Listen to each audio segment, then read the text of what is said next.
Welcome to the Balanced Ambition podcast. I'm your host, Matt Southam. Here, we delve into candid conversations with entrepreneurs, exploring both their business journey and their secrets to maintaining mental well-being. As we navigate the balance of ambition and inner peace, I hope you find insights, inspiration, and invaluable takeaways in every episode. Thank you for joining us. Hi, Lottie. Welcome back to the show. We spoke at the end of last year, and lots has happened since then. I'm sure we're going to delve into obviously Dragon's Den and My Master, etc. But before that, I just wanted to ask, how are you? How am I? I'm a little bit tired. I've had a really busy 6 months actually. And I'm going away on Saturday with my family for the longest I've ever been away from the business, and the first time that I'm ever putting an out of office on in 4 years of running the business. So I'm really excited about it. Yeah, I mean, just that first time of putting the out of office on, that's a big step, isn't it? It's huge, and it's such a wonderful place to be because we've really been grinding so hard for 4 years. I was just talking about it with my co-founder Joe, that we haven't even had a day off on Christmas Day. Like, customers would call us on Christmas Day about their presents, like they'd put up their presents they bought for their kids, and they'd be like, this has gone wrong, this has gone wrong. Like, we literally never have a break, and even if we'd go on holiday, we'd work every day. So the ability for us to be in a place to go away for 2 weeks and have a team that we trust enough to run the business is just incredible. It's such a good feeling. Yeah, I mean, yeah, I guess part of that is, having a team you can trust. And do you think it's partly a mindset of feeling like you can take the time off as much as, have they always been there, but in your head, you were like, I'm building a business, I must grind and hustle, because you are hard. I mean, you are one of the most determined people I've ever met. Thank you. I'd say that is a huge compliment. I think there's definitely an element of buying into the hustle culture. But for us, we're not a VC-backed business. We kept the team incredibly lean for a really, really long time. And it still is, relative to like our revenue, it's still a really tiny team. Yeah. And we just didn't have the luxury of taking our foot off the gas. That just really wasn't an option for us. And looking back on it in hindsight, like, I'm a big advocate now for balance. But I also recognize that that's because I'm in a privileged position where my business is doing well enough that I can have balance. And for a long time, it wasn't. And I think I do advocate for balance, but I think there's an element of, like, sometimes when you start out, you just have to give it 150% and you have to make a lot of sacrifices. And sadly, that's just part of it if you want to scale a business. And the other thing is important is, like, we're trying really hard not to get too complacent internally. And what that means is that the business is in a really good place. We're making, strong revenues right now. The team is good, but I've also been doing this for a few years now, and I know that at any moment we could hit a wall, and it could mean I've got to really put my foot back on the pedal. So I'm trying to take a break while everything is in an okay place, in anticipation of, it not being in such a good place. Yeah, I think people underestimate that time when you are literally working so hard and really dedicated to it, because lots of people see overnight success. And actually, one of my past guests, Joe said that. And there's possibly that little bit of, your Dragon's Den episode came out. Suddenly you're all over Instagram, Twitter, the Dragon Slayer. But actually what you got was overnight recognition. Absolutely. That is so accurate. It's not even funny. Yeah. Because you've actually done all of that before, but everyone thinks it's just overnight, but it's not. It's so true. And I think that it's, that saying that, like, everybody, overnight success is 10 years in the making. I think that's definitely been my experience. We've been slogging away at My Master for 3.5 years now. And, anyone is only just paying attention to us now, really. And also beyond that, a lot of recognition for the Dragon's Den pitch. But what people don't realize is, before I had this job, I was on the board of M&C Saatchi, an ad agency, and I spent my life pitching. Like, that's what I did. So that's something that I've had 10 years of practice at doing.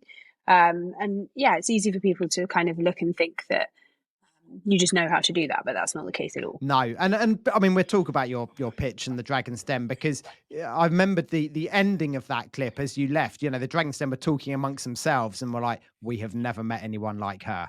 And I mean, you must have watched that back and, felt quite proud. But take me right back. So where did this Dragon's Den bit start off? How did it all come about? Yes, so I do a vision board at the start of every year. I'm a proper millennial in that in that way. And I write down the things that I want to achieve for the year, and then I sort of set my intentions, and I put it away in a cupboard. I don't look at it again. And I wrote two big things down there for my master. One was to get on Dragon's Den, and one was to get backing from Google, to get an investment from Google. And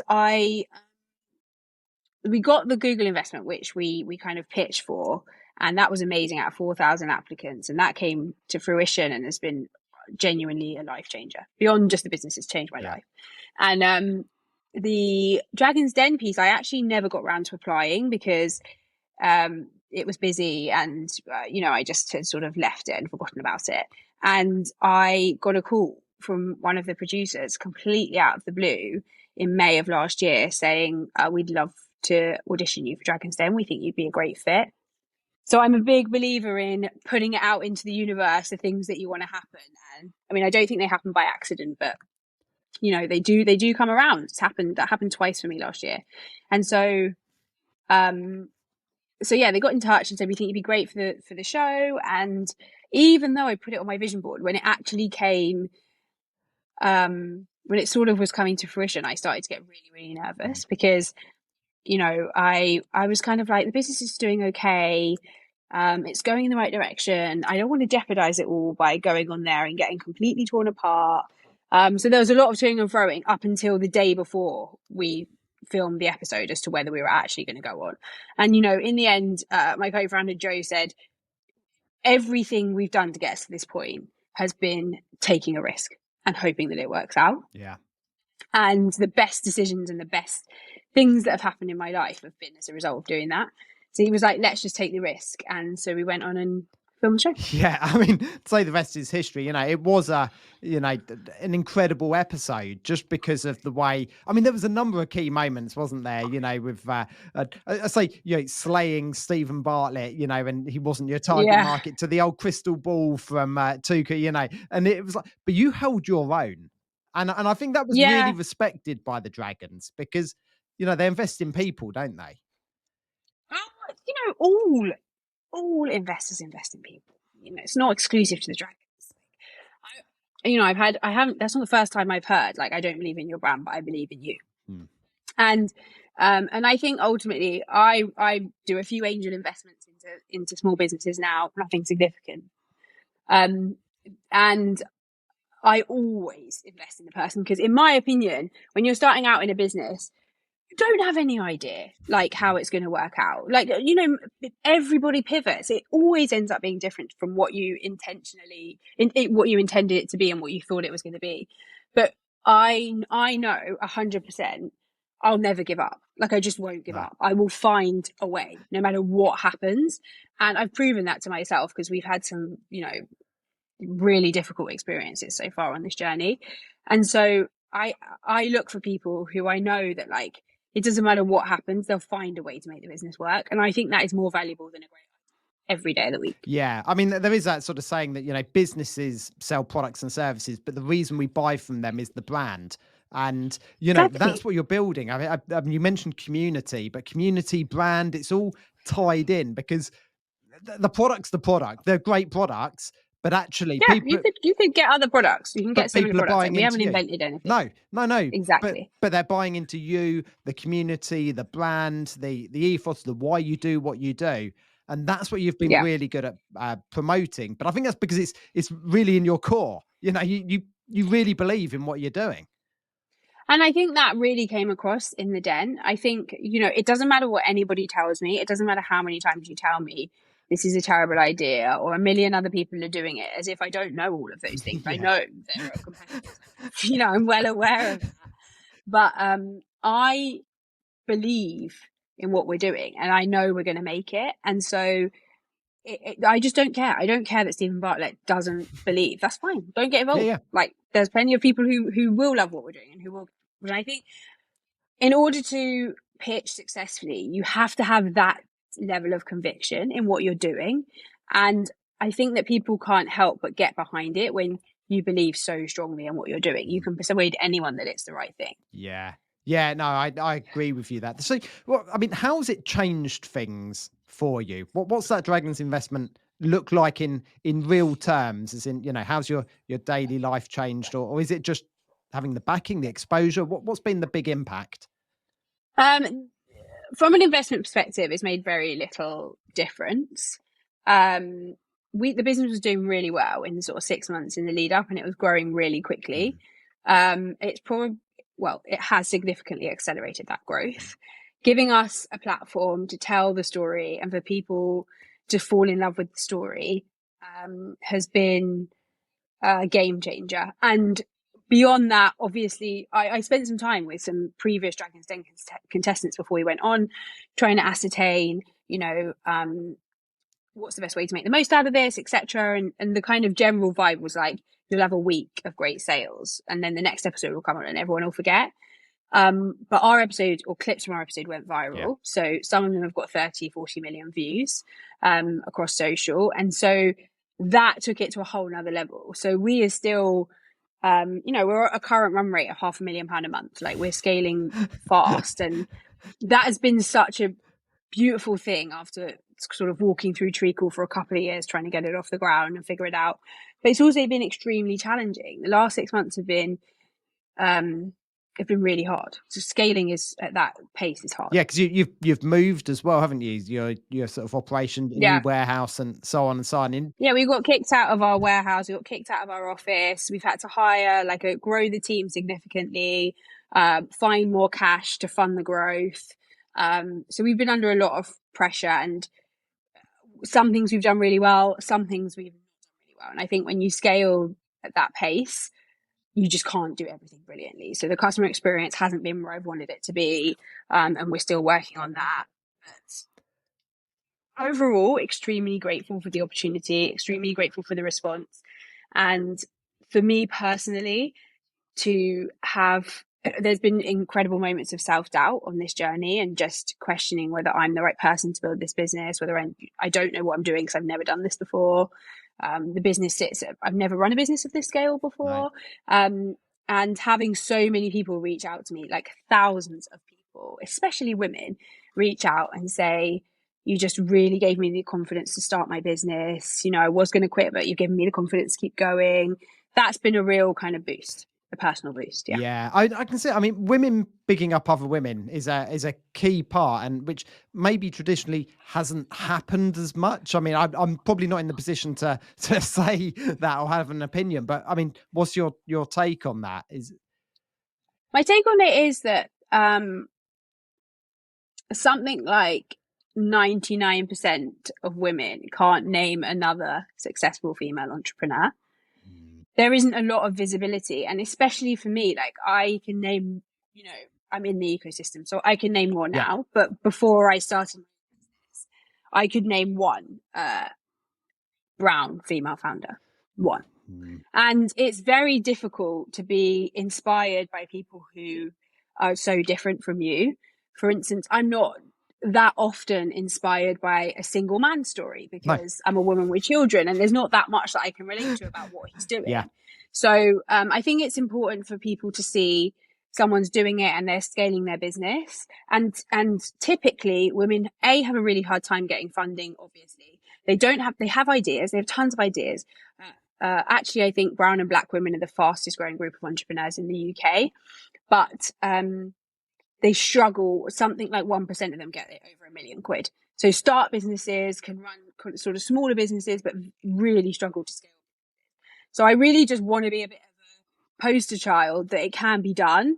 And also just to think the response that I got was for people to see someone who looks like me really stand up for themselves and really back themselves and be unafraid of speaking to sort of celebrities or, very experienced business people and just say, look, I believe in what I'm doing. And just to have that kind of level of confidence, I think, inspire people. Yeah. I mean, having positive influences and people we can look up to, certainly for, young children growing up, is essential, because if they don't see anyone that, like you say, looks like them, feels like them, acts like them, then then they almost don't believe that it's possible for someone like me Of to do course. it.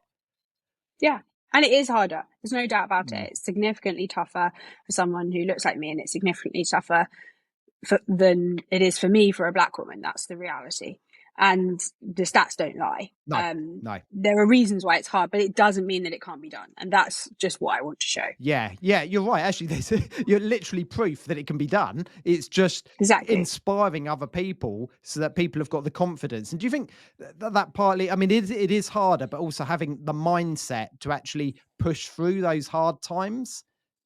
Yeah, I think I think the single biggest trait of successful entrepreneurs is resilience. And it doesn't matter what idea you come up with. I mean, Steve Jobs was running Apple, which is arguably the best brand in the world, and he got sacked. Yes. Like, you will always come up against enormous challenges. That is the name of this game. I think it's up there with like being a first-time parent, if not harder. And I think you just have to have the ability to keep on going when it gets really tough.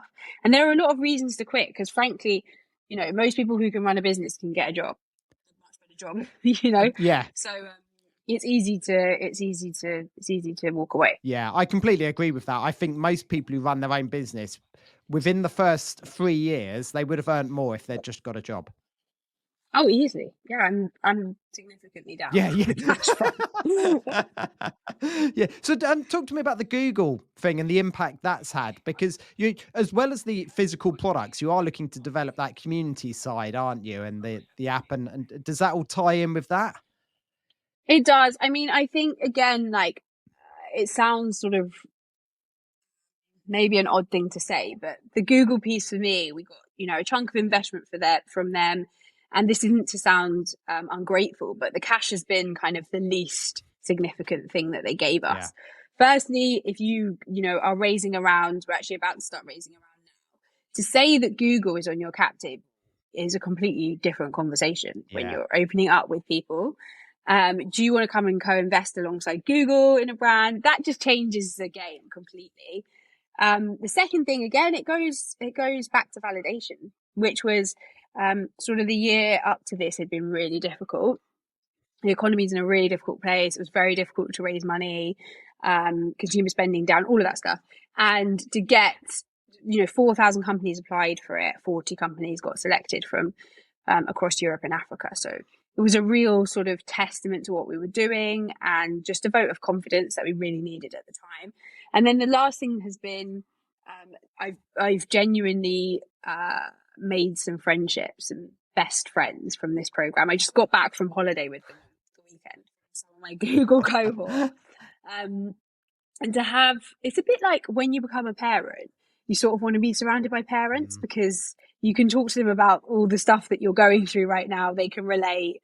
You can sort of be honest about how difficult it is. I think the founder journey has a lot of parallels, and to have that community where we all can go away and just be like, this is so tough, and share the experiences has been really powerful for me. Yeah, I mean, there is that saying, isn't there? You're the sum of the 5 people you hang around with. And actually, you're right. If you want to become a better parent, go and hang around with some parents that exactly who are doing really well, you admire. And it's the same in business. Actually, it's building connections. And it sounds almost flippant me saying it, but 100K investment, things like that, in the grand scheme of things, it's not that significant. But it's being able to tell that story, being able to connect with people, and actually giving yourself some additional confidence on those times that you do doubt yourself. Yeah, it is. And I think, as well as the resilience piece, this is a game of self-belief. You have to believe that you can do it. And I don't care how confident you are. I think there are always moments in the journey when it's going wrong where you do question yourself. And I have spent time now with some entrepreneurs who are way ahead of me, running 9-figure businesses, and they've all felt that exact same thing. So to have those boosts of confidence along the way, I think, is really important. Yeah. What do you think is a tip for entrepreneurs to sort of overcome that imposter syndrome? Or do you buy into the fact that imposter syndrome, that nervous feeling, is actually a positive, because we're stepping out of our comfort zone, and actually we should feel a little bit nervous about going into something new? It keeps us on our toes. Where do you sit on that? Probably a bit of both. But here's the truth. I used to think that confidence came from, I used to like go on the running machine every morning. I used to have this guy in my ears, and he would be like this obviously American guy, being like, you know, you can do anything. Life is supposed to be hard. You can overcome anything. Which is sort of fine, but like really, you need to go and do things and prove to yourself you can do them. And despite the things we've achieved, the most powerful thing for me has been proving to myself that I don't quit when things get really tough. Even if I am crying every day and I'm like, I don't know how we're going to get ourselves out of this situation, I haven't quit. And so now I have so much confidence in myself because I know no matter what happens, I'm just not going to quit because I proved it to myself. And I think that the most effective way to get over imposter syndrome is just do the thing. You just have to do it and keep doing it. And then you have a stack of evidence that says, I can do this. And then you move on to the next thing and you provide another stack of evidence and you realize you're capable. Yeah, looking at the evidence, you know, I mean, I often try and do that. Yeah, if you're getting anxious about a certain meeting or something I'm doing, I'm like, look at the evidence. Okay, I did that. No, it was fine. Like, what am I worried about? And it is to reassure yourself, isn't it? I totally agree with that. And I think it's like, I have my top tip is like keep a little hype folder on your phone. It can be notes that you wrote to yourself about your time you did something amazing. It can be a customer that wrote you a great note. You know, it can be an employee that said, one of my team said to me a couple of months ago, you know, I was like, why are you still here? You could go and earn more money elsewhere. And he said, because I know we're going to make something, because I just know no matter what happens. And to me, that's like, if you see it too, I'm like, I'm doing this right. Yeah. And I wrote it down and I kept it. And when I'm feeling a bit like I'm not sure, I just go back through the folder and remind myself of all the times that I have done it. Yeah, I mean, I'm a big believer that, you know, when you're thinking about something, all that really generates is more thoughts. You know, Exactly. you've just got to get on and do it. Give it a You try. know, there's only whatever it is in life. There's only so many books, YouTube videos, motivational podcasts you can listen to. Actually, you just got to do it. That's the only way you get good at something is by doing it. And that's the same in business. That must have been a really key moment when someone on your team said, yeah, I just know you won't quit. You know, like, do you think the culture within the company now is just so strong behind you, or is it something you're constantly working on? No, I don't think so. I think we've got a lot of work to do on culture. And for a long time, it was basically me, Joe, and kind of our third co-founder. He's not really our third co-founder, but we call him that because he's been with us pretty much since the beginning. A guy called Ed, and he actually got promoted yesterday, which I'm yet to tell the team. He started as a marketing executive. He's just been promoted to our head of growth, and it makes me so proud because I just feel so pleased that we're able to give that kind of growth journey to someone. He's gone from like marketing exec to head of growth in 4 years, and he's learned so much, and he loves being here. So, but it's easy to have a culture when there's 3 people because you're just mates and you're just trying to get this thing done, and that's it. But now we're still not a big team, but we're 7, and trying to really think a lot about like, what do I want this culture to be? What do I want it to stand for? Who are the type of people that really thrive here? And who are the type of people that don't? And the best cultures I've seen, and I've run culture at a couple of different, much bigger businesses. The best cultures are the ones that are unapologetic about the type of person that thrives. And as you get bigger, it's harder because it's hard to find people that fit that. But for now, until we get to sort of like 50 people, I want to be really unapologetic about the kind of person that really fits in here. And if you don't, that's okay. You'll do much better at another place. You'll find another place. It's not to say you aren't good. It's just to say you aren't right for us. Yeah. Setting that up. And did I say you did got someone to do a CrossFit workout? This was so controversial. So many people were mad about this, like so angry about this. And I said that part of us. So when we hired our most recent hires in the rookie, I asked him if he would come to a CrossFit class as part of the interview process. And it's something I'm going to continue to do moving forward. And I wrote about it on LinkedIn, and I got torn apart. Like, people were like, that's so, what about if people don't like CrossFit? I'm like, it's not about whether people like CrossFit. It's about like, are you the type of person who'll come and try something? Yeah. And just give it a go. And it doesn't matter if you're not good at it. It doesn't matter if you're the slowest, you're at the back. It just matters that you turned up and you gave it a shot. And also in those classes, we encourage each other, we shout at each other, and it's like a real kind of culture building exercise, basically. And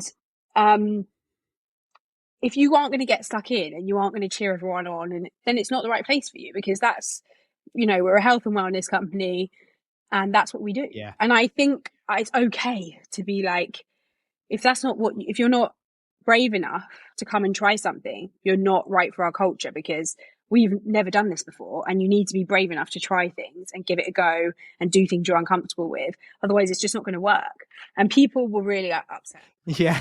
Yeah, I can see. I mean, I see your point. It's not as such about the CrossFit class. It's what it represents. It's not about the CrossFit. Because Yeah. it is that you're going to have a go. And CrossFit, a lot of the time, you're competing with yourself, like, exactly. And I've do been it in at whatever CrossFit level classes you want. at different levels. Yeah. Some I've done well at because of who else is in the room, and others, and I'm cheering them on, and vice versa. I've done some classes, I'm literally the slowest person there. But that's fine, because I kept going, and other people That's exactly cheered the point. me on because I knew Honestly, what the reps I don't care if you come and you walk on the treadmill for the entire class. I don't care. I care that you come, you give it a go, and that you get stuck in. That's all I care about. And if you can't do that, then you're not right fit. And I don't apologize for that. No, I think that's, I actually love that, because I think, whether it's a CrossFit class, whether it's something else, I think to build a culture, you need people who come in who are not just good at the job. Obviously, we're going to, recruit on that. But if they're not going to fit into the team, it actually, it's not going to work. And it's not going to work for them either. I'm really keen that actually when you employ someone, you're employing them so that they can have some growth in themselves. Exactly. Yeah, you want it to. It's a bit like having a relationship. Yeah. Like, if you're not going to feel comfortable here and you're not going to thrive here, then it's better for you that you're not here either. No. And, or like I said, like the best examples of culture I've seen, I used to work for a political strategy agency, and run by the guy who ran Vote Leave and the guy who ran Vote Stay, basically. And they were hyper intellectual, and they only wanted like the smartest people on their team. And if you weren't clever enough, you were gone within 3 months.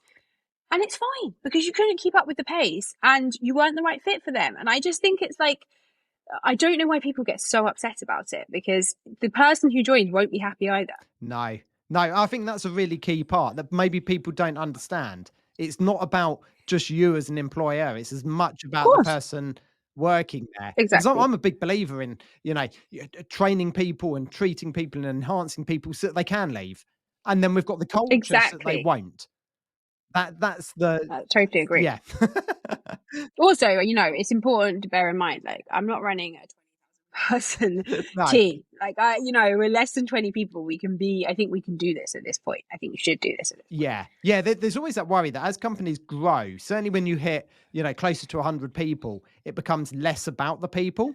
And that's where culture can really slip, and you get almost like a corporate culture of tick box. We say we're going to be honest and open, but actually there's a real hierarchy and people are scared to say anything against the boss. But while you are a small team, you've got a real benefit.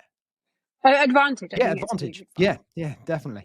Totally. So, I mean, what does the next 6 months look for you, apart from taking a bit of a break now? What's on the horizon? Next 6 months, we're raising some money, hiring a couple of mid to senior level people that will really move the needle for us. We're launching probably 3 or 4 new products, and really that's it. I say that's it. I really want us to like close the year we've already beat our revenue target for the year, or like any day now we're about to beat it. And I want us to close out the year having a really strong number, and everyone in the team to feel proud of themselves. I want to diversify the product portfolio. That's really important, and increase our lifetime value of the customers. So to really start to see some of them coming back for, second, third and fourth purchases. And I want to get a few people in place that on key aspects like customer experience, who've got experience and can come in and be like, this is how we're going to become, continue to be like an amazing brand. And then next year, I think we're looking to kind of transform what we do in terms of like how we position ourselves, categories. But it's been, like I said, a really busy 6 months. Like we've moved, we've hired, like a lot has happened. And so I almost want to like sort of steady the ship a little bit and just have a strong 6 months where there's not too much disruption. We can focus on, having a really successful finish to the year. And then I think next year will be about spending some of the cash that we've raised to try some new markets and do a few things that are a bit more risky, basically. Yeah. I mean, are you bought into that system of you hiring people who are better than you at certain roles? So getting someone in who, has got that really long experience in customer service, or are you always going to be? I'm not actually. Not. My favorite type of person is, this is really awkward because he's in the but like we recently hired someone who's just entry level drop out of university. I would rather take the entry person and do what we've done with Ed, where he's so bought into the business, he loves it. Like I asked Joe who his best friend was the other like he's really a part of the family and he's going to stay with this business till we exit it, and he's grown with us, and that is the type of person I would always rather hire. I'm not really that interested in bringing super senior people who've got tons and tons of experience. I want like young, hungry, willing to learn on the job, just will Google something and figure it out.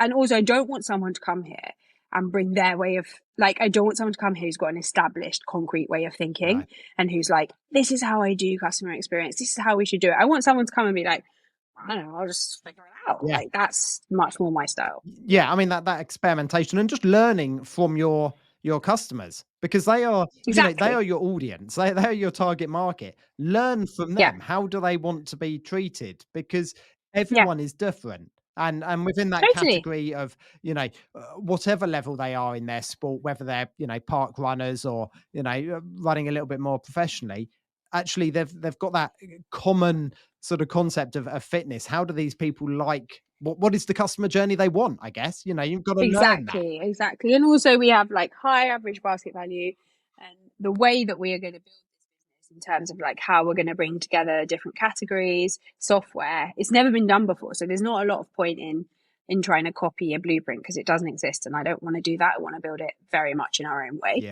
Yeah, I mean, you spoke about the software and the community, because that's going to be looking at the best way to recover. And I remember when we last spoke, recovery is basically so that you can get back into performing to your high standard as quickly as possible, which benefits you with your training or anything. So where are you at with that? What's the? So it's been a big evolution, actually. Obviously, the episode only aired in February. We filmed it over a year ago now. Okay. Yeah. So a lot changed since we filmed the episode in the past year. And our evolution around like the brand that we're building has evolved a little bit, which is we moved away from kind of completely sports recovery into a little bit more of human optimization. Yeah. Because what we noticed, and this is really consumer led, it wasn't us being oh, where can we find more money? It was like we were really analyzing the type of people who were buying our products. And it turns out that like a percentage of them are doing triathlons, Ironmans, and really committed to their fitness. But the bulk of our customer base is 35 to 60-year-olds who have high performing jobs, have families. They do fitness, but they're not doing fitness necessarily because they're trying to beat their PB. They're doing it because holistically, they're trying to perform well as a parent, as an employee or business owner. Like they've got a lot going on in their lives. They want longevity. They want to feel good every day, and they want to perform well in their overall lives every day. And so we've really sort of moved our thinking on in terms of like, where does the product range go? What does this customer really want? So our next category after heat, we're launching saunas later this year. The next category will probably be sleep. So we're going to do a big push on sleep, because ultimately that is, if you don't sleep well, you can't perform, regardless of whether it's for training or it's for looking after your kids or whatever it is. So our customer, we really just took some more time to understand our customer, and that's kind of how we've got to the human optimization piece. it's a little bit, it encompasses sports recovery, but it's just a little bit more broad, and thinking about, how can we help you perform in all the different aspects of your life. Yeah, I mean, human optimization, that's such a great way of putting it, because we are always trying to get more out of ourselves. Yeah, actually our Exactly. daily life isn't maybe set up for the optimization of our bodies. We sit a lot, we, maybe eat a lot of processed food, maybe don't get enough sleep, watch too much TV. And actually these tools actually enable you to maybe have a bit more of a balance, which is the funny Yeah, and word I we think spoke of it's, at the start. you totally head, because essentially, like, we, or at least our customer, is someone who wants to feel well, they want to live as long as possible, and they want to perform, like, at work, at home, when they go to the gym, all of those things. They've got super busy lives, but actually we exist in a society that isn't really set up for us to feel well Right. and to live a long time. Like, we're surrounded by processed foods, we're not particularly encouraged to exercise, we do spend all the time on technology, bent over, hunched over, sat at our Mm. desks. Certainly in the UK, the weather's not great, we're not getting a lot of vitamin D. We drink a lot of alcohol. So yeah, I think people have ambitions, but it's very hard to optimize your performance in the society in which we exist. So we just want to help you get the most out of your every day in whatever way we can help with that, really.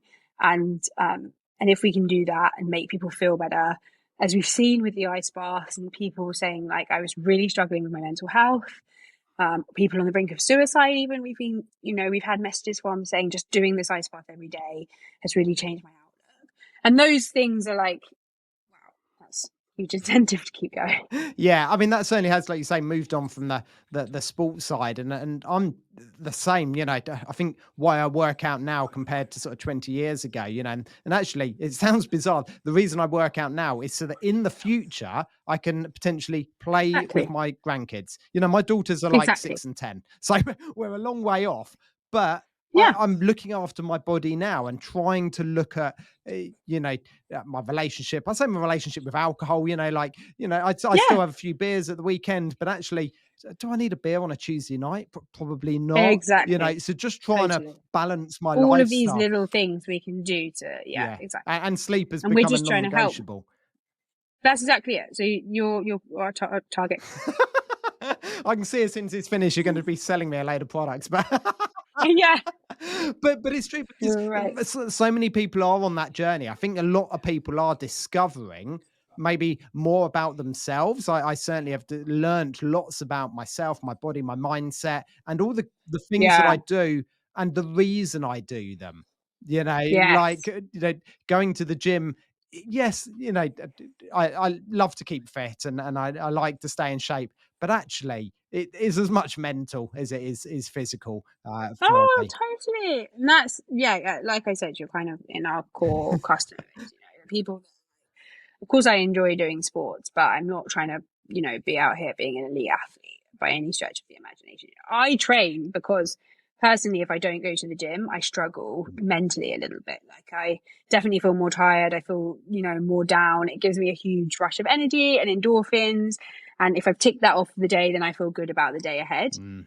And so it's looking at it, I guess, from that kind of perspective, and the way we're approaching kind of R&D and product development is like, what tools can we give people like yourself that are easy to use and would help optimize their performance a little bit every day. Yeah, no, fantastic. I mean, just to finish off today, you said that you'd go to the gym for your mental well-being. What have you had to change anything over the last 6 months? Obviously, you're about to have a holiday. You're about to put on an out of office, which I think is a massive step.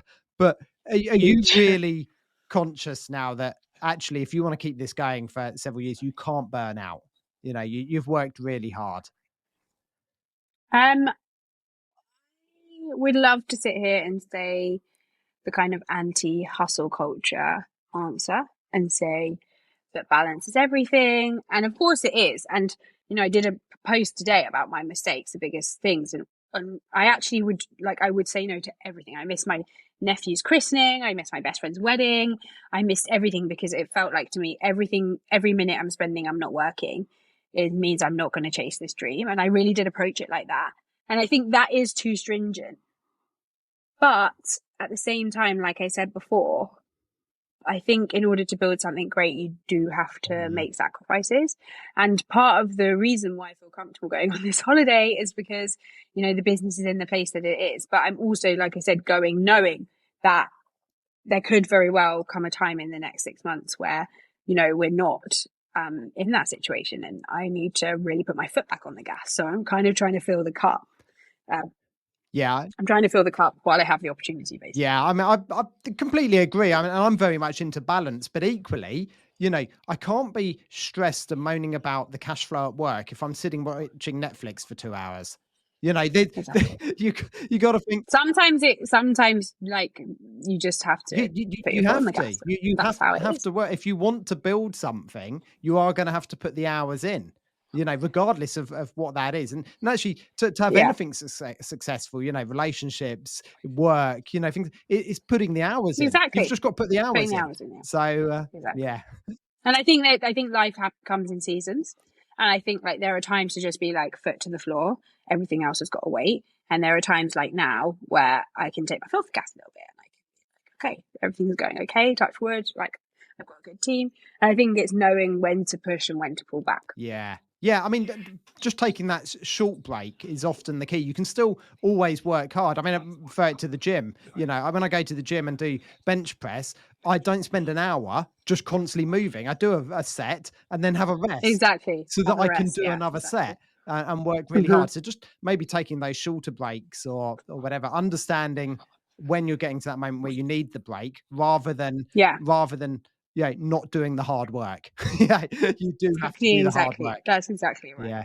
There's no shortcut to that one. No. I can't go to the gym and just look at the bench. I know. Sadly, that don't feel muscle. Yeah.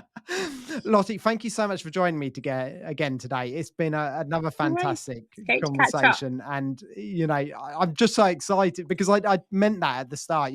One of the most driven people I've met, and you're really determined. That is, and I know that you're not going to give life's up. work. So I appreciate it. Yeah. Look, thank you. Great to put that out of office on. Enjoy your break, and I hope to catch up with you maybe in 6 months or a year, and we'll see where the story of My Master is then. Definitely. Hopefully, we're still standing. Thank you for tuning in to this episode of the Balanced Ambition podcast. I genuinely hope the stories inspire you as much as they inspire me. If you found value in today's conversation, please share it with a friend. And remember, by subscribing, you won't miss an episode, and it would truly mean the world to me. Stay balanced, and I'll see you next time.